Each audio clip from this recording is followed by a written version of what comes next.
Right.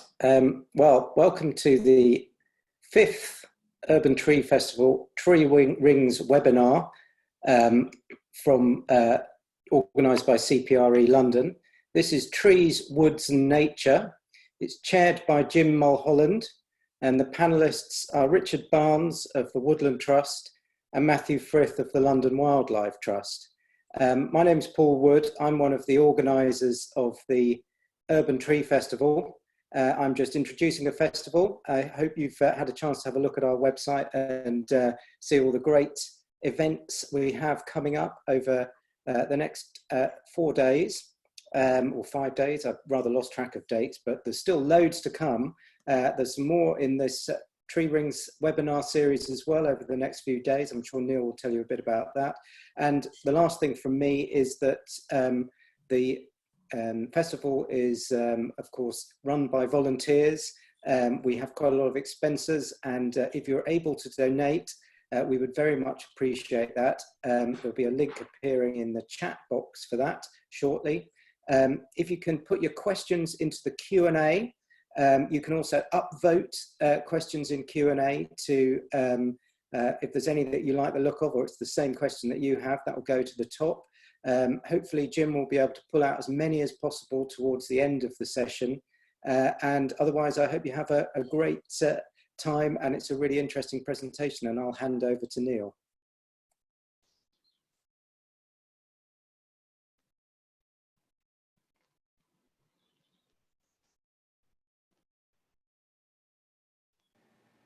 Hello, welcome everybody, and thanks, Paul. Yes, welcome everyone to the Trees, Woods and Nature Tree Ring webinar. CPRE London, working for a greener city, is delighted to be part of the Urban Tree Festival this year and hosting a series of fascinating webinar topics. You've joined a very special one, I think, with a number of leading experts in the room, if so to speak, to talk to you about their perspectives on the wildlife and biodiversity value of trees and woods. I won't say any more for now, but I'm really looking forward to this, and I'm going to hand over now to Jim Mulholland, who's kindly going to be chairing the session. Thank you very much, Neil. Hi, I'm Jim Mulholland. I'm the director of BAT's Research and Training Services, and welcome and thanks for joining us. We're going to be talking about trees, wood and nature. Thanks to the Urban Tree Festival for putting this on. There's a great series of events, and if you haven't seen any previously, thanks for making us your first one. Make sure you go onto the website urbantreefestival.org to see what else is coming up. There are events running until Sunday, so there's plenty more to get engaged with. We have 2 speakers this afternoon. We have Richard Barnes from the Woodland Trust and Mathew Frith from London Wildlife Trust, and they're going to be speaking for about 15 minutes each, and then we aim to have a Q&A session at the end for about 20 minutes at least. So make sure you use the Q&A tab. And as Paul said, you can kind of vote for other people's questions if you like that. If you wanted to ask a similar question, vote for that, and that will put it to the top. I'll do my best to put out the questions and put them to the panelists at the end. I'm delighted to be here and to speak. My training initially was in ecology and more recently in arboriculture. So as you can imagine, my interest is around the habitats that trees provide for wildlife. Can I have my first slide, Paul? So I'm particularly interested in old trees, and old trees provide a kind of a wealth of habitats for a range of species. Hopefully coming up soon will be kind of my first picture will be of a fantastic ancient tree near me called the Tortworth chestnut. And that has a kind of large girth. It's an old tree, perhaps 800 years old, and it supports a wide range of wildlife.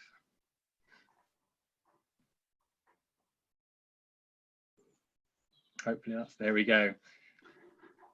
So here we are, kind of idyllic scene here with the wildflowers at the front and the church at the back. Can I have the next one, please, Paul?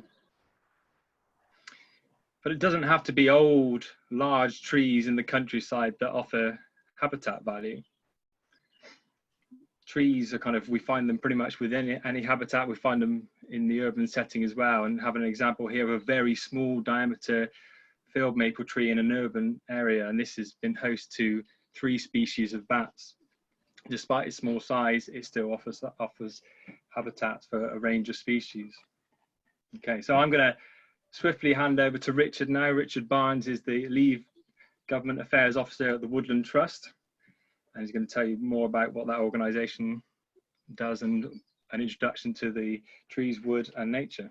Over to you, Richard. Thank you very much. Hopefully you can see my first slide at the moment. So I'll start showing them. Yes, I've been working at the Woodland Trust for about 9 years. Before that, I worked at the Greater London Authority and in the London Borough, dealing with their nature conservation issues.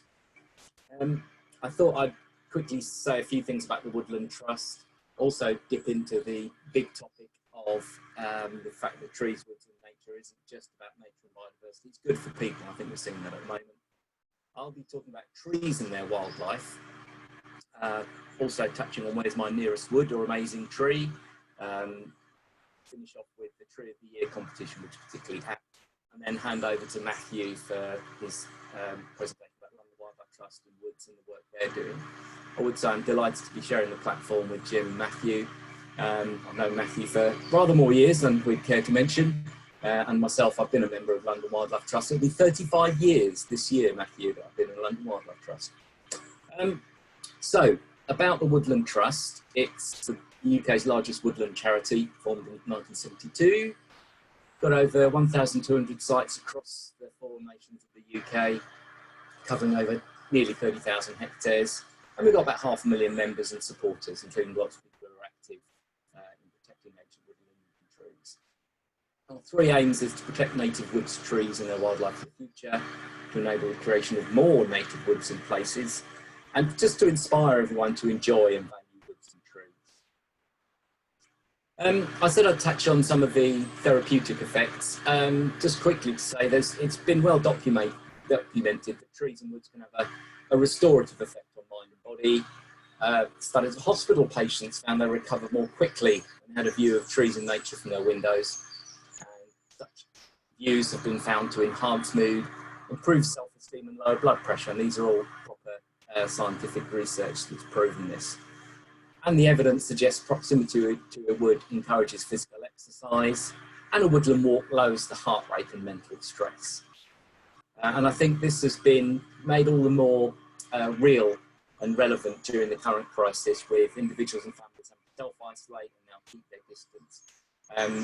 I know the wildlife trusts have found actually more people have been going to their sites, and we've been finding that, especially in the south east around London, where people, even during the lockdown, were driving out and accessing our Woodland Trust sites.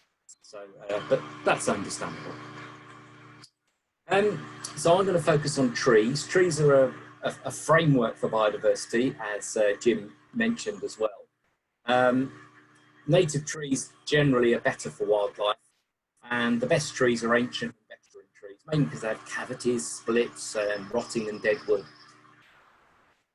And amongst those, I'm just going to highlight a few. There's but one of the big ones that is perhaps underrepresented or celebrated is the fungi. And perhaps it's because they are largely invisible until fruiting. They play a massively important role for trees and woodlanders, I think Matthew will be saying later. You get fungi as decomposers, they break down the dead wood, although they're also present in living tissue. Those breakdown products can be used by other species of fungi and the tree itself. But they consist mostly of a network of microscopic threads, which sometimes you can see under loose bark or in fallen logs, but they're usually hidden until you see the typical fruiting bodies, more obviously known when you see mushrooms as an example. They're also nutrient gatherers.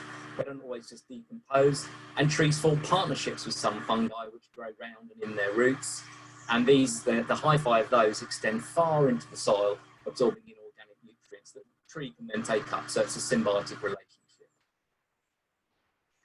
As for invertebrates, some are small and hidden amongst the bark, but others are quite big. There's a picture from my garden of a stag beetle larvae that I found a month ago.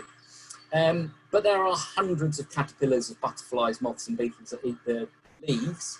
And as I mentioned earlier, ancient, veteran and dead trees tend to also support a lot of other invertebrates which rely on the dead and decaying wood. And about 2,000 species in Britain, each with different habitat requirements.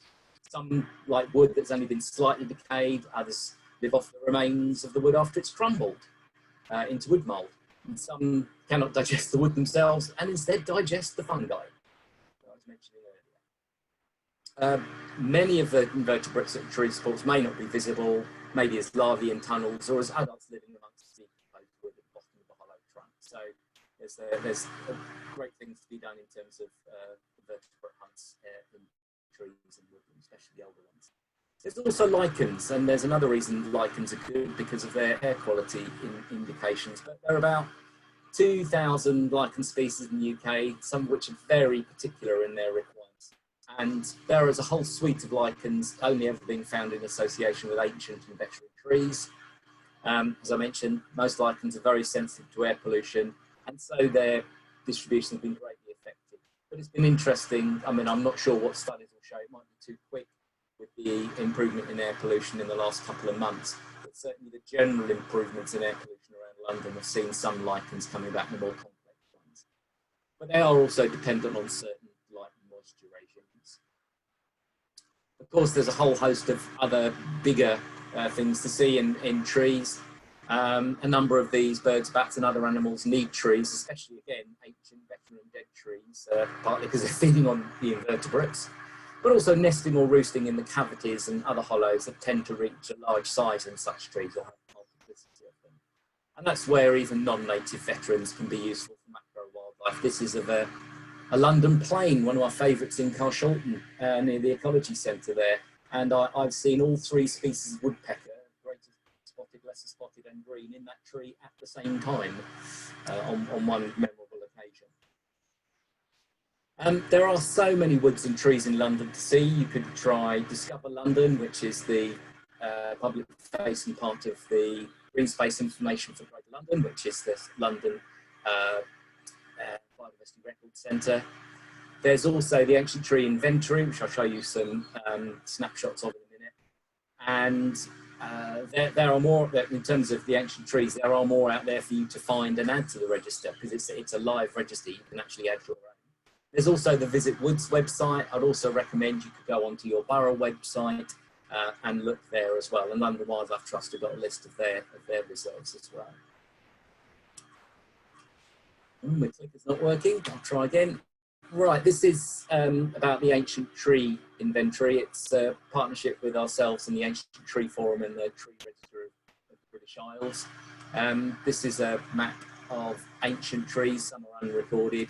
This is ancient and veterans, I think, and maybe notables. And this shows what you see on the website. But I say it's a living inventory and you can add to it, but you can put in your postcode and you'll find the ones near you. I just thought I'd finish off actually with mentioning something that was also live at the moment, and that's the UK Tree of the Year.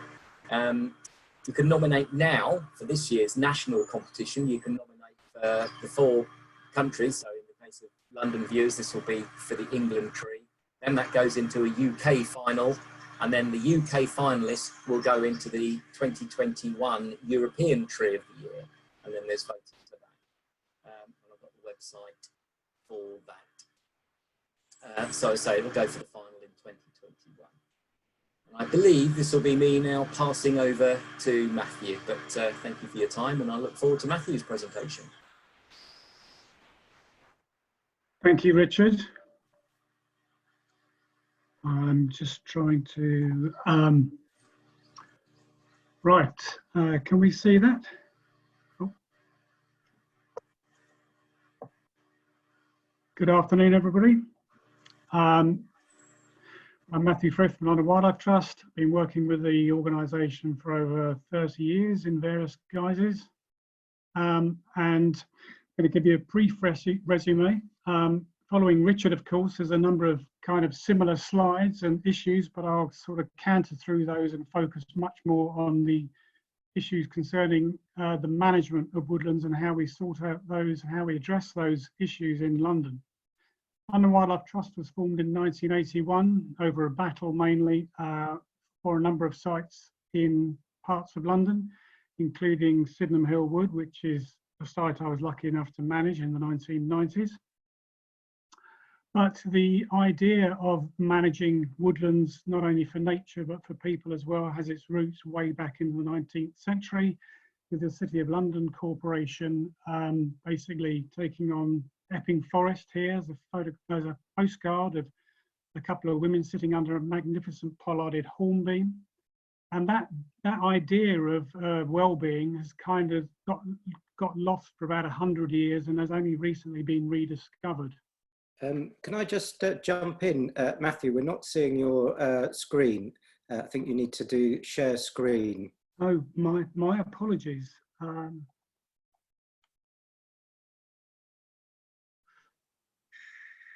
thought I had that.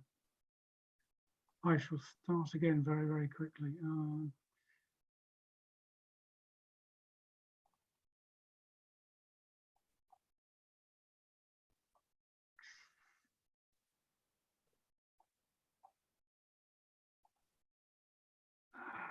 Seems to. Right, does this? Yep, that looks like it. Apologies for that all. So without repeating myself, I'll just show you the slides. So, Sydenham Hill Wood in 1981, under threat. Epping Forest in the 1890s. And then in 1987, many of us had a wake-up call on the value of our trees in our cities, with the Great Storm of 1987, and then the other storm in 1990. So 15 million trees came down in that, over 15 million trees in the southeast, and that really woke people up to how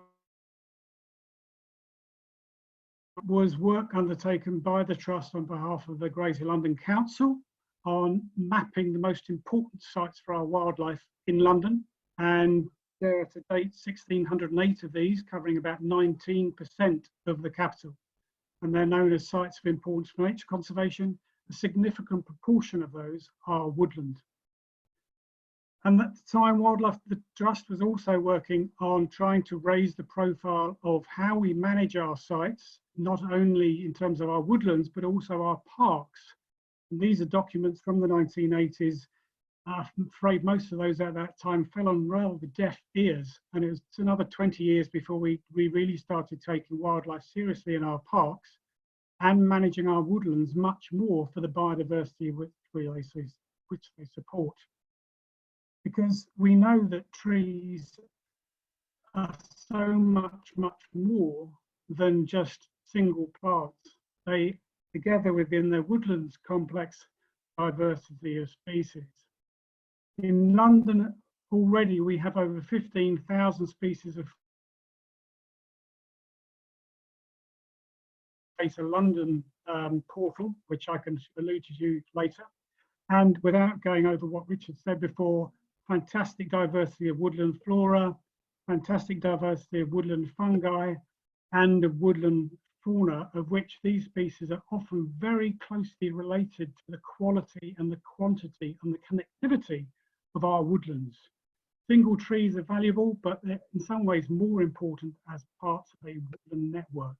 And then underneath all of those, again, Richard touched on this in some detail, is that network of fungal hyphae and the massive invertebrate biodiversity in terms of earthworms, springtails, tardigrades, and nematode worms, and many, many more that make a healthy woodland ecosystem, but which is almost always out of sight.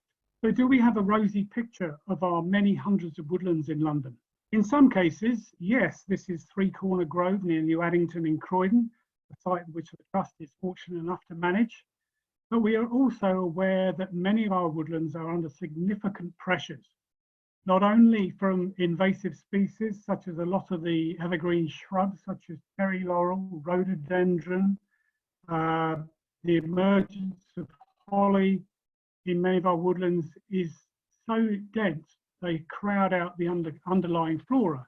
And a lot of work is being undertaken to try and reduce those from our woodlands, because they were planted for different reasons back in the 1890s and 1920s. We have woodlands that have remained undermanaged, so they have a very tall canopy and very little understory or shrub layer, which you can see in that top right-hand photograph, which is a Biggin Wood near Norbury. Or we have the fact that many people who enjoy our woods often so many people that they start flattening and trampling out the flora and the qualities that we so desire. So that photograph on the lower left-hand side is of Dulwich wood, but the same applies to many woodlands around London. And then we have perhaps the less visible impacts, such as deer. Deer numbers have grown on the boundaries of London over the last 30 years, and we don't actually have a good idea of what they're doing, apart from the fact they are very good at eating a lot of trees and new growth of shrubs and plants. So this is fallow deer here, but we have 4 species of wild deer now roaming in around the skirts of London. So how do we manage these woodlands? Unfortunately, many woodlands just can't be left on their own accord in London because there are too many other environmental pressures affecting them. We have high levels, as I say, of trampling and of invasive species of shrubs. So a lot of those work is to try and remove those where they're causing problems, recognizing they do sometimes have value. It's about thinning the canopy in some cases to bring light onto the floor to get regenerating tree saplings, because many of those woodlands now, we're not getting natural regeneration of canopy trees.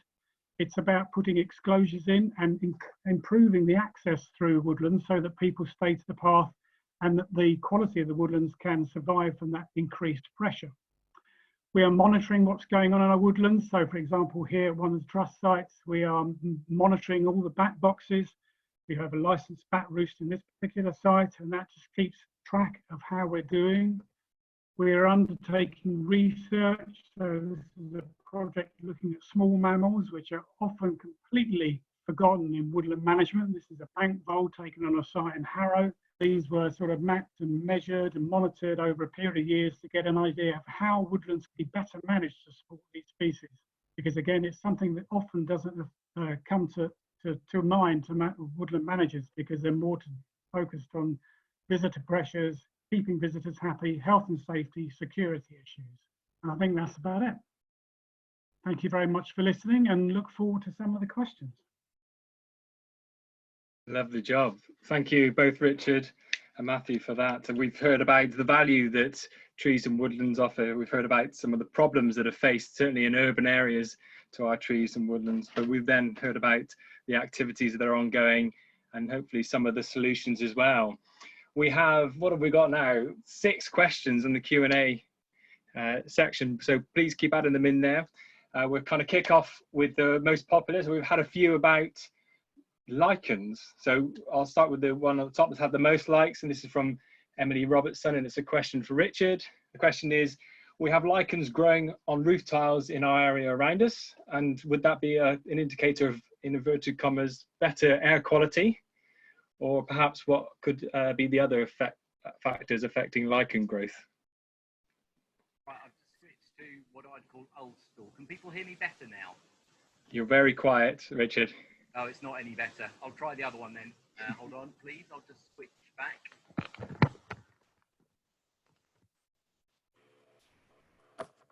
Right, is that any better if I bellow at the microphone? Okay, that's probably the best thing. Right, well, in terms of lichens, it's really through the complexity of lichens. So there are some lichens that are extremely tolerant of all conditions and high nitrogen oxides, which are typically one of the chemicals that can inhibit lichen growth.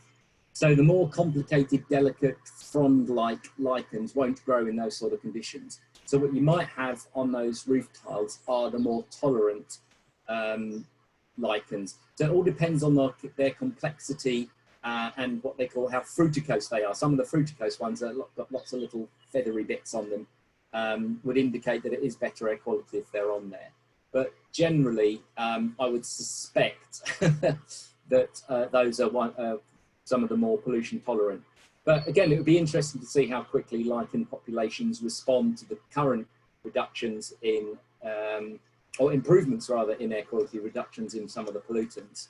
But again, we're already seeing more, I've certainly seen more aeroplanes overhead today, and there's more cars on the road, so that might be short-lived. But the general trend in London has been for better air quality and some improvements in terms of lichen populations, certainly in the centre of woodland. Fantastic. Thank you, Richard. Questions are coming in thick and fast, which is great. I'm going to kind of pick out ones that caught my eye. So we have one from Nicola, who asks about a tree in her local woods that has woodpeckers nesting in one hole and grey squirrels nesting in the hole immediately above it. And Nicola thought that it was unusual because she thought the squirrels might eat the chicks. Any thoughts from either of you on that?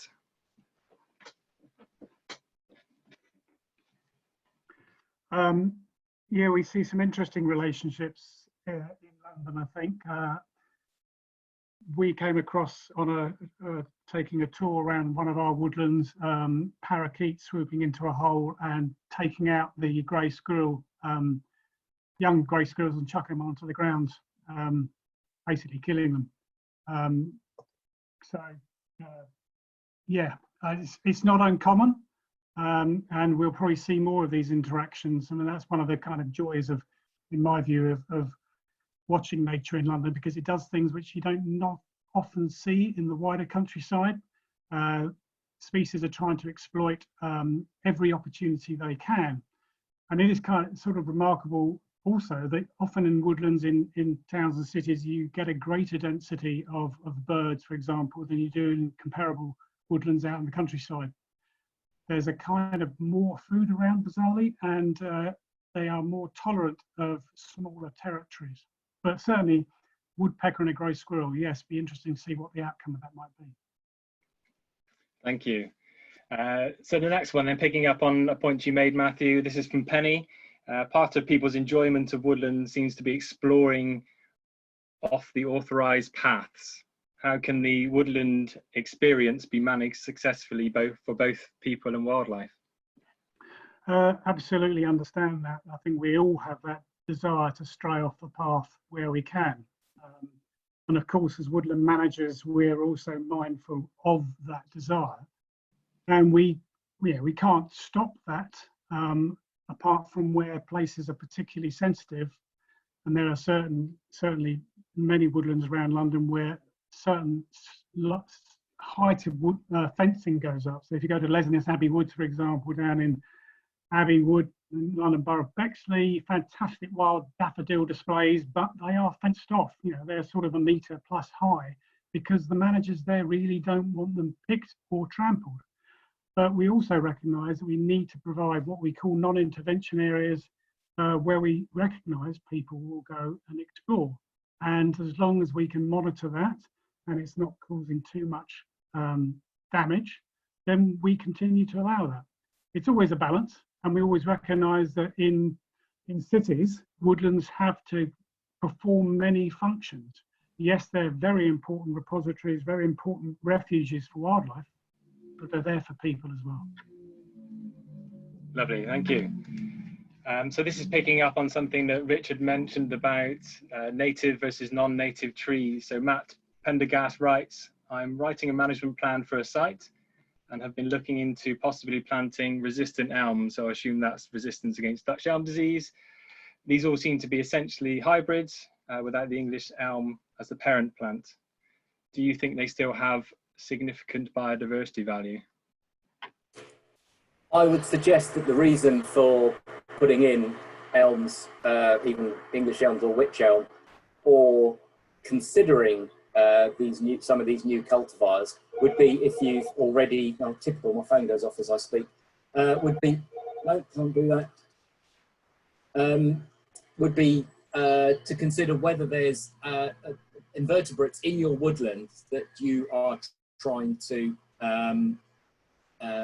encourage, like white-letter hairstreak, I think, is one that uses elms. So if you don't have those or other invertebrates, if there's not been a history of elms in that woodland, there's probably less priority or need to consider adding elms to the mix, especially ones that are, that are hybrid cultivars. The native elm still will grow, but it'll stop growing, or it'll get reinfected with Dutch elm disease when it gets about 25 foot high, 25 years old, about the same sort of thing. But there are other species, wych elm, that could sort of provide the same function. So I would suggest, if it's what I'd call a wild woodland, you're trying to recreate a more natural woodland, I would tend to think about leaving them out, unless you know that there's been a history of of large elms in the area supporting particular invertebrates. Lovely. Thank you, Richard. So we've still got some questions here, but make sure that you keep them coming in. We've got plenty of time left, at least another half an hour, so keep getting your questions in. Picking up on the last question to you, Matthew, we just asked about the kind of woodland experience and people going out of bounds or kind of off the beaten track. There's a question from, I hope I say this right, Ginevra Davis. There's quite a bit of interest in foraging at the moment, e.g. wild garlic, nettle, elderflowers, etc. from woodland sites. What's your view and advice on this? We had a massive increase of this about, I suppose, about 7-8 years ago, and to the point that we were finding that plants were being not only taken for personal use, but taken and then sold in local delicatessens without our permission. The issue of foraging is complicated. It has very difficult and ambiguous legality around it. To the extent that the Trust has got a foraging position statement. Other land managers have taken quite strong views on this, particularly the New Forest National Park, City of London Corporation, because what becomes the odd ramson's leaf or the odd bit of stinging nettle suddenly becomes truckloads of stuff, people turning up and then loading their vans and going away with it. And at what point do you draw a line? Clearly, we do want to encourage people about the various benefits to humanity, for whatever better word, in terms of food or medicine that plants can have and fungi can have. And we do that through our walks and talks. And we talk to people and we show things and we can tell them what they can be used for, but we generally don't encourage people to come along with a trug or a trowel and dig it up and take it away with them. For the start, everybody has to have the permission from the landowner. Now, how they do that, of course, can be very, very difficult to sort out, because particularly if you're walking along a site and you suddenly see a little cluster of ramsons on the side, and you think, oh, I wouldn't mind a few leaves of those in my salad. You don't pick up the phone and try and ring the London Borough of XYZ and say, oh, by the way, can I pick up 3 leaves of ramsons and go home and add them in my salad? You can't do that. It doesn't happen. Nobody knows what you're talking about either. So I think the issue is, if you know the landowner, ask them. Be very aware that there is pressure for foraging, whether we like it or not. There's a lot of people living in London and a lot of people using those sites, and if we encourage people to sort of pick stuff, then we'll see dramatic declines in certain species. So it's about using due care and attention, paying respect to the species that are there and the landowner. I don't know if Richard's got a view from the Woodland Trust on that, but that's our position. And we do have a position which I can share through the Urban Tree Festival if people want to see where we're coming from and our rationale. Anything from you, Richard, or should we move on? No, I just underline what Matthew said. It's about being sensible where possible. I mean, if you know you're going into a site that has the contact details, you should do that. If you think, oh, I'm going to be doing that next week. But otherwise, it's about being sensible. So I've seen the same, especially when you see people doing it for commercial reasons. I saw it in my old local park where they were gathering up sweet chestnuts. It was all right. I've even got a picture on the screen that I could share at the moment of people doing it. And I used to take a small bag, and that would be my Christmas nut roast, was made with Carshalton Park sweet chestnuts. But then it started getting a bit serious when people with restaurants started coming in with gloves and just going across the lawn, the park, and just hoovering it all up. And that clearly isn't an acceptable level. So yes, it's just about being sensible and considering the fact that you want to keep the stock of what's there going. So maybe with fallen nuts, it's a different issue. But yes, as Matthew said, you don't go digging stuff up and depleting the resource. Okay, thank you. We have a question from Rebecca Lardier, which is comparing city trees to countryside trees. How are their lifespans? Do they have something that differentiate them clearly? Does one live longer than the other? I wouldn't. The main thing about longevity, some of our biggest and oldest and most fantastic trees are ones in open landscape, and you can find those in historic parks and parks in London, like Richmond Park, just as much as you can in Windsor Great Park. So I wouldn't know that. I'm not sure if there's been any research on that, so I wouldn't like to give a definitive thing about longevity. Matthew might be able to say more, but certainly the more space a tree has to grow in, and the less pressures of the sort that Matthew was talking about underneath it and around it, the longer a tree will live. But that could be in a parkland in London or out in the countryside. So I'm not aware of anything, but I'll hand over to Matthew as he's nodding. Well, it's only because London. The UK has the largest proportion of ancient trees than any other country in Europe, hasn't it? And that's partly down to land ownership and land usage that happened post-Norman period. We do have some very big and ancient trees in London, and that's partly because they, as you say, they're rooted in protected landscapes and are subject to protection as well. Whereas in the wider countryside, trees are often not subject to those protections because they just fall within agricultural land. And so a lot were lost in the post-1940s. So, you know, whether it's the massive London plains down at Barnes, or as Richard said, you know, the grand old oaks in Richmond Park, the sweet chestnut in Greenwich Park. Yes, there are pressures in the city from pollution and nitrification of the soils, but you could argue that bizarrely they might not be as damaging that we might perceive. And I think it's just the fact that we've left them alone and managed them reasonably well that they are surviving to a grand old age in our cities. Thank you. To round that off, I deliver training for the Ancient Tree Forum, which is a charity that Richard mentioned earlier, on the topic of veteran tree management. And one of the first things we talk about is the fact that trees, in theory, can live forever. They're different to animals. And that you think about, if we cut ourselves, our cells heal. In trees, if you damage it, that damage is there forever. It just continues growing around that. And we think about how trees add a new layer of wood on each year. So in theory, they can grow forever. And it's the main thing that kind of Richard pointed out is space. It's humans that tend to kind of cause the end for trees rather than a kind of fixed lifespan. Great, right. I've been keeping a question from Emily Robertson at the top here. It's had 6 thumbs up. Another great one from Emily. So a question to Matthew, but I think we can open up to both of you. Slightly controversial, especially given we're talking about London here potentially. What's your opinion on rewilding through the introduction of predators to control deer populations rather than having to actively cull them?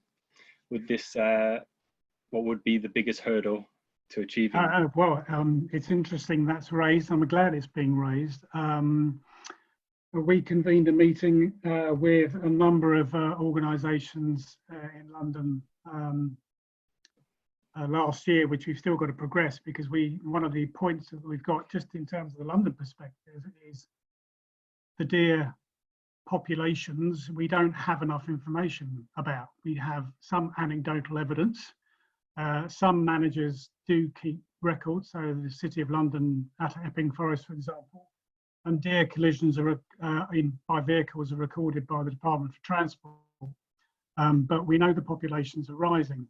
The issue of rewilding for effectively to provide some kind of means to control deer populations is undoubtedly perfectly feasible in parts of Scotland where the deer populations have become so damaging in terms of the for the restoration of the Caledonian pine forest.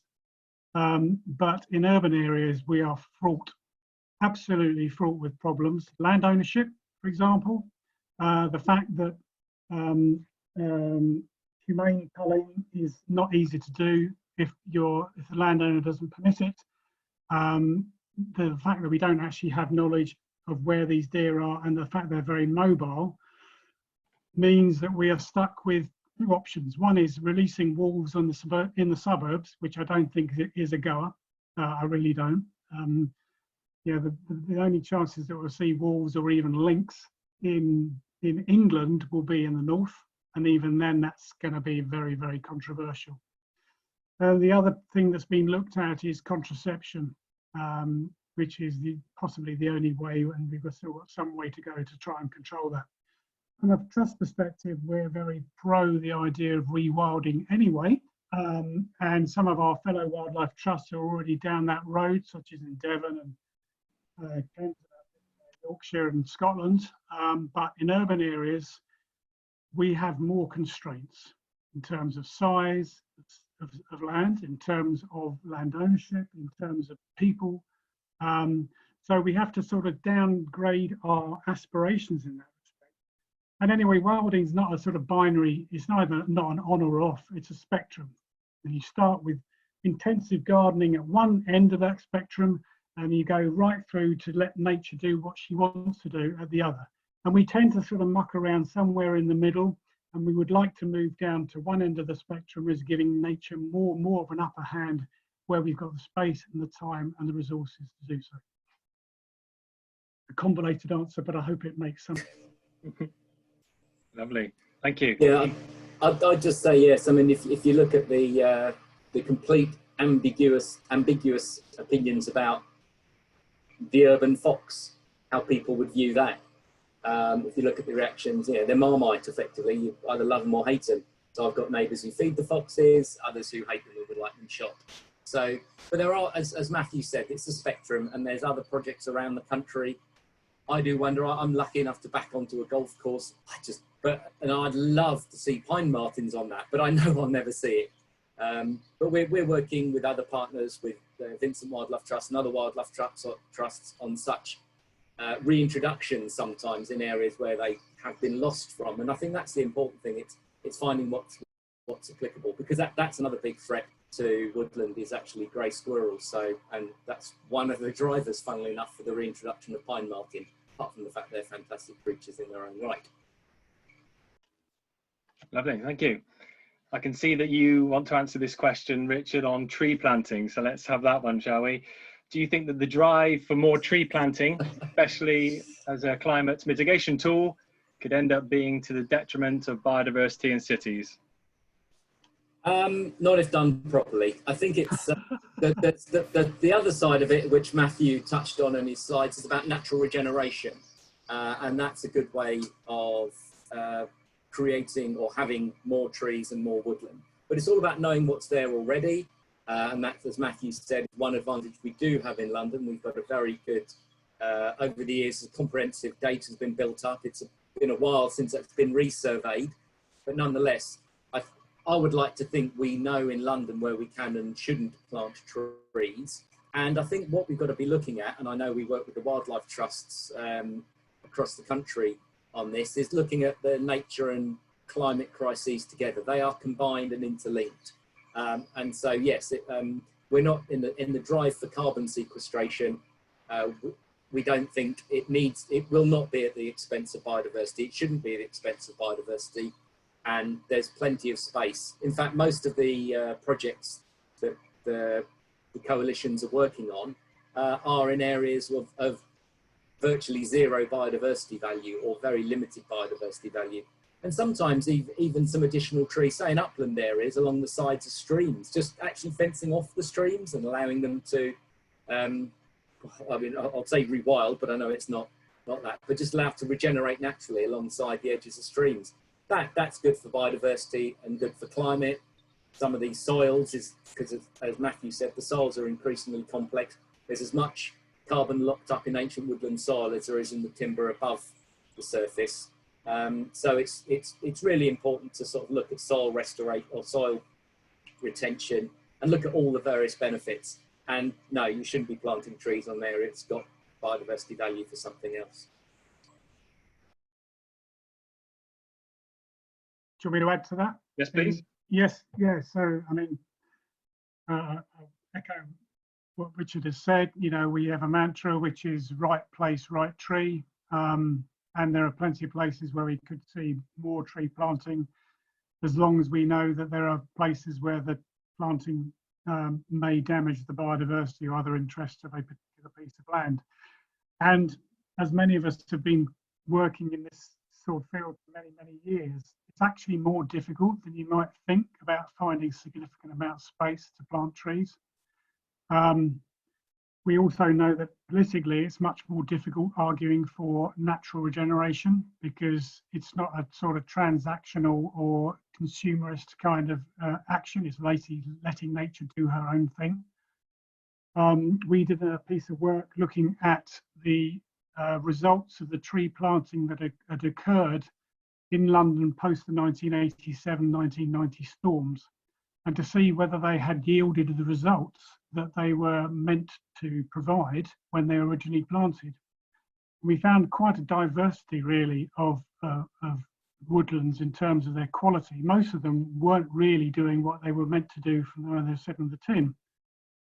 And we also compared that to a natural regeneration in wood in Barnet, which seemed to be much more ecologically richer than those that were planted. So there are lessons to be learnt here, because we do want to get it right, particularly in terms of meeting those kind of offsets. You know, there is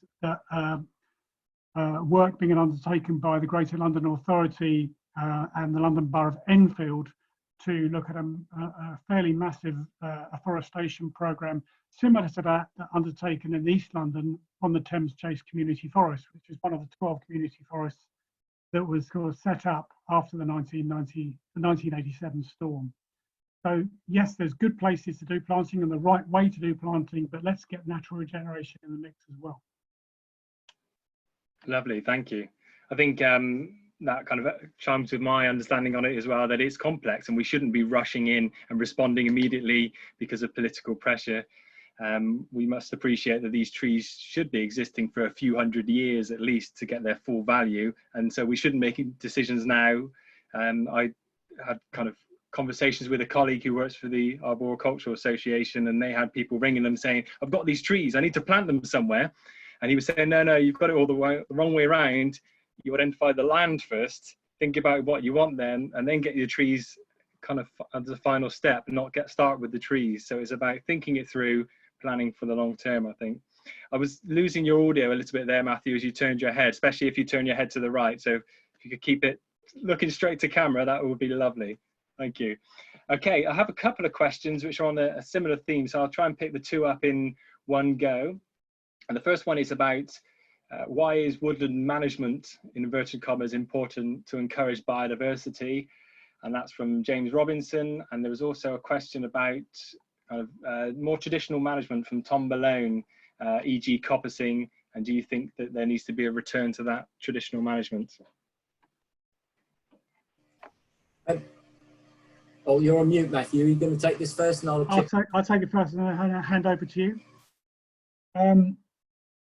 There's a lot of, there's been an interesting sort of discussion over the last few decades about the merits of various approaches to woodland management.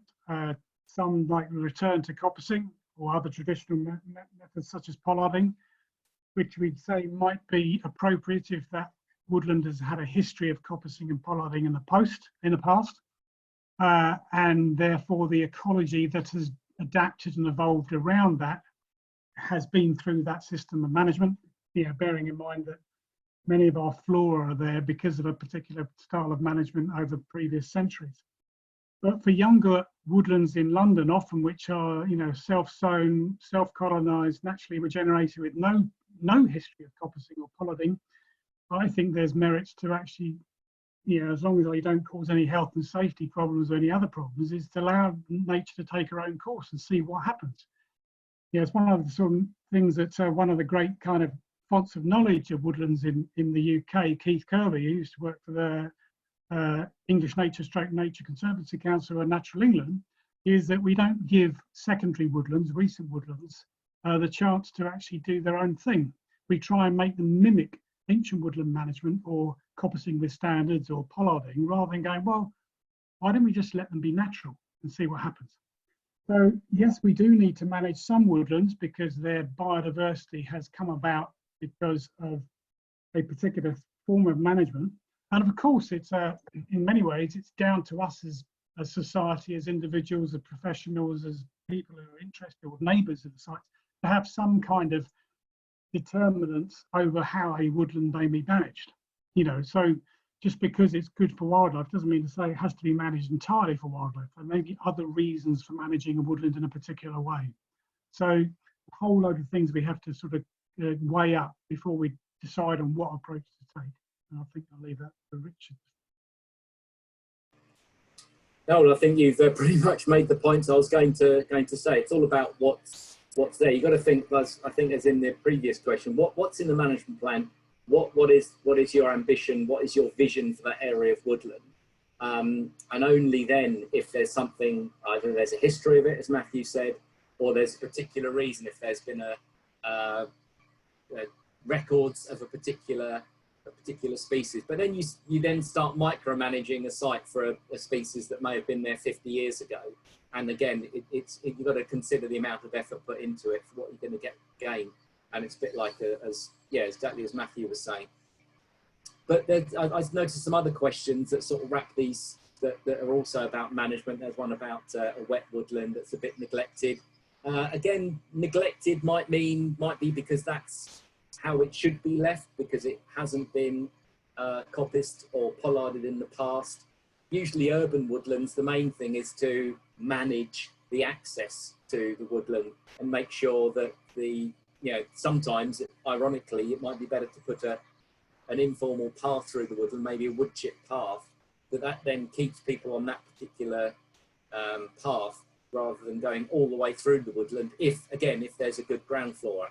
Other sites, you can have people wandering underneath because the ground flora isn't the main feature of the site. So it all depends on what's there. The management, it is, as Matthew said, very complex. You've got to look at the history of what was there, but also about what are you managing for? Is there a particular species that you need to manage for that needs a particular plant or animal that relies on a particular management regime? I think I'll stop there. Lovely, thank you. We have about 7 minutes left, so please keep your questions coming in. We've heard a bit about soils, we've heard about ground flora there from Richard, so let's delve below the surface, shall we? Have a question from Jacqueline Zamora. Is it true that the larger the tree, the deeper its roots are underneath? It depends. The main thing depends on the water table and the soil structure. Generally, the general thing, the volume of roots is proportional to the amount of branches, trunk and leaves above ground.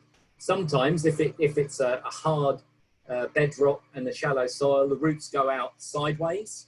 If it's a deeper soil, the roots go down, and with some trees can easily get into rock as well. So it does depend on the substrate. This sometimes has been the problem in London with planting on clay soils, on shrinkable soils, where the roots go sideways into foundations. So sometimes one of the rules of thumb with tree roots can be, but again, this isn't, it's trouble with generalisms, is that you could get the tree roots extending as far out as the height of the tree. And in almost a perfect soil, yes, you could get a mirror image of roots below the tree. But it also depends on different species. Different species have completely different ways to do it. Some send down a taproot, some have these surface ones. There's been fantastic surveys by some of the arboriculturists you mentioned, Jim. One was on Countryfile, I think, about showing that tree roots extend way further than people think. Where they've done radar mapping of where the tree roots go. So especially with ancient and veteran trees, their roots go a long way. And also, as mentioned earlier, sometimes you can begin to see the hyphae mycorrhizal trails that are going around with them as well, that are adding to those veteran trees. I know Ted Green and Jill Butler of the Ancient Tree Forum have got some fantastic slides showing that. And those extend for hundreds of meters. Again, I better stop. Lovely, absolutely. It's one of the biggest questions, or kind of one of the main issues when I teach ancient tree management, is making people appreciate how wide the roots spread. And the Ancient Tree Forum recommendation for kind of the minimum area of what we call root protection area is that we take the diameter of the tree trunk and we times that by 15. That's the minimum area, so it's quite a large area. I also published a paper on root protection area for ancient and veteran trees through the Arboricultural Journal, which suggests perhaps it needs to be a bit bigger than that, but we'll move on. A question for Matthew. A question about records, this one. It says, I noticed that the London Wildlife Trust want to collect stag beetle data. And it then goes on, it's quite a long question, but it goes on to how records are kept in lots of different places, and this can be a bit confusing and time consuming. is there a kind of push to try and unify this in any way and bring them into one place? There is the National Biodiversity Network, which basically collates all the data from the local record centres. And as Richard referenced, and I think I showed in one of my slides, Green Space Information for Greater London is the local record centre or local environmental record centre for London. So data that we collect, whether it's through the public in terms of stag beetle sightings, comes through our website and then it ends up with Green Space Information for Greater London, or those records can be submitted directly or through other means, and then that data is then uploaded through to the National Biodiversity Network. So there is a national database. Some organisations keep hold of their data. Others, we would hope, basically pass it to the local record centre for then to be taken up to the NBN. And there's a whole sort of complex web of rights and responsibilities in terms of data usage and ownership and management. So if you have a particular record that you are very cherished, you hold very dear to yourself, but you don't want to let anybody else know other than the record centre, you can then make that clear, and that remains effectively secret. There are also some species where they are persecuted, and so data is effectively kept secret. So an example would be adder and also badger. Those two species are subject still to persecution in London. I should also imagine it might apply to bats as well, which are sometimes inconveniently placed, find themselves roosting in buildings. So there are sensitivities. We would generally hope that people provide data through the data sources that are working, recognising that not every spot on a map necessarily every gap on the map is because there is an absence of a species there. It just hasn't been recorded, or somebody hasn't provided a record from there. I hope that answers that question. Lovely, thank you. We're quickly running out of time, so I think we'll have one more question. There was one from Greg Packman, who I believe is trustee of the Urban Tree Festival, about where I get my hair done, but that's a secret, Greg. You won't find out about that, I'm afraid. We had one earlier, which I think's disappeared off since. The question was, what's your favourite wood and why? So let's finish on that nice open question, shall we? My favourite wood, I have to be unfair to the organisation I work for, but it's Cromehurst in South Croydon. It's got an acidic top with sessile oaks, all stunted because of the very shallow free draining soils, and it's got a chalky bottom with lots of wayfaring tree, field maple, and a great sort of ground flora. It just so happens to be a site that I grew up near when I was a boy, so I have sort of 45 years experience of that site, and there's a very good, earnest friends of group who've been working to sort of help protect and manage that site, which we are keen to assist where we can. Thanks, Matthew. In fact, you've already mentioned my favourite site in London, which is Lichens Woods in Bexley. It's a fantastic site. Similarly, actually, it's got sort of heathland with old oak standards on the top.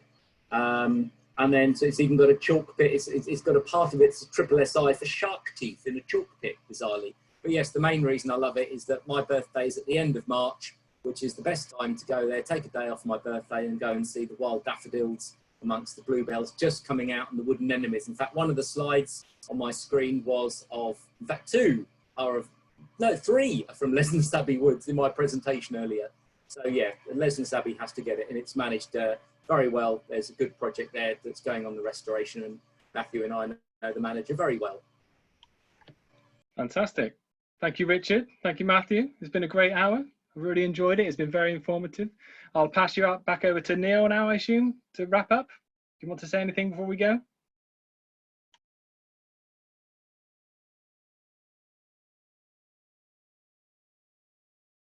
Okay, thanks, Jim, and thanks, Richard and Matthew, for a fascinating discussion, and thank you all for your questions. It's been a wonderful session.